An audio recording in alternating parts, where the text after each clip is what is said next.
বিশ্ববিদ্যালয়ে দ্বিতীয়বার ভর্তি পরীক্ষার সূচকটা আবার পুনরায় চালুর জন্য এখানে এসেছি আজকে। যেহেতু এটা 2014-15 সাল থেকে আমাদের 27তম উপাচার্য তার আমল থেকে এটা বন্ধ করে দেওয়া হয়েছে এবং বিভিন্ন অযৌক্তিক কারণ দেখিয়ে আমাদের এই ভর্তির সুযোগটা তারা বাতিল করে দেয়। তারপর আমাদের অনেক সিনিয়র এখানে তারা আন্দোলন করে, কিন্তু আমাদের এই আন্দোলন যৌক্তিকতা থাকা সত্ত্বেও তারা আমাদের আন্দোলনটাকে ফ্যাসিবাদী সরকারের প্রেক্ষিতে, তাদের হয়তো কোনো এখানে হাত রয়েছে, সেই প্রেক্ষিতে তারা আমাদের এই দাবিটাকে তুলে ধরে না। তারপর তারা আমাদের দাবিটাকে অযৌক্তিক বলে তারা এখনো পর্যন্ত এটা নিয়ে উপহাস করতে থাকেন। তাই আমরা চাচ্ছি এই উপহাসটা বন্ধ করে, যেহেতু ফ্যাসিবাদী সরকারের নিরসন ঘটেছে, এখন আমরাও চাই ফ্যাসিবাদের বৈষম্যটা আমরা নিরসন করতে। আমরা এই বিষয়ে অবগত হয়েছি যে বিদেশেও আমাদের অনেক বড় বড় বিশ্ববিদ্যালয় সেকেন্ড টাইম রয়েছে। শুধু সেকেন্ড টাইম বলে কিছু নাই, তারা বয়স ভিত্তিতে আমাদের বিভিন্ন ক্ষেত্রে আমাদের ভর্তির পরীক্ষার সুযোগ করে দেয়। কিন্তু আমাদের ঢাকা বিশ্ববিদ্যালয় শুধু আমাদেরকে একবার ভর্তি পরীক্ষার সুযোগ দেয়। এটা কি কোনো ক্ষেত্রে আপনাদের মনে হয় না এটা বৈষম্যে শামিল নয়? অবশ্যই এটা বৈষম্যে শামিল। তো আমরা এই বৈষম্যের বিরুদ্ধে লড়াই করতে চাই। যেহেতু বৈষম্যের বিরুদ্ধে লড়াই করে আমরা দেশকে স্বাধীন করেছি, 15 দিনে আমরা দেশকে স্বাধীন করেছি, তাহলে আমরা কেন এই বৈষম্যের শিকার হবো ঢাকা বিশ্ববিদ্যালয় থেকে?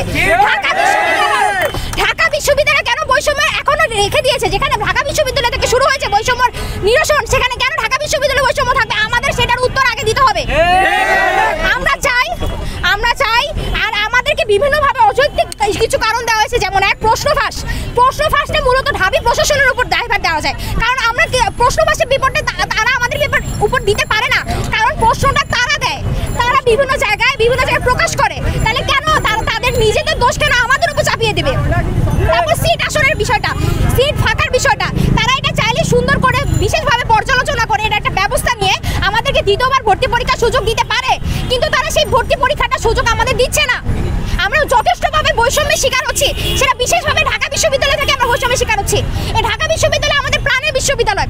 এখানে যদি আমরা ঠিকমতো পড়াশোনা করতে না পারি, আমরা যদি এখানে আমাদের স্বপ্ন পূরণ করতে না পারি, তারপর আমাদের যারা অসচ্ছল আছে, আর্থিকভাবে অসচ্ছল আছে, তারা বাধ্য হয়ে তারা প্রাইভেট বিশ্ববিদ্যালয় থেকে ধাবিত হয়। কিন্তু পরিপ্রেক্ষিতে তারা কিন্তু আর তাদের পড়াশোনাটা চালায় যেতে পারে না।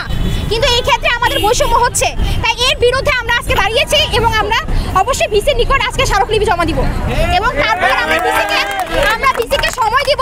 তারপরে তারা যদি আমাদেরকে কোনো পজিটিভ ফিডব্যাক না দেয়, তারপর আমরা এর পরিপ্রেক্ষিতে কিছু অবস্থান কর্মসূচি গ্রহণ করব। তার প্রেক্ষিতে আপনারা পরবর্তীতে সমস্ত কিছু জানতে পারবেন। থ্যাংক ইউ, ধন্যবাদ।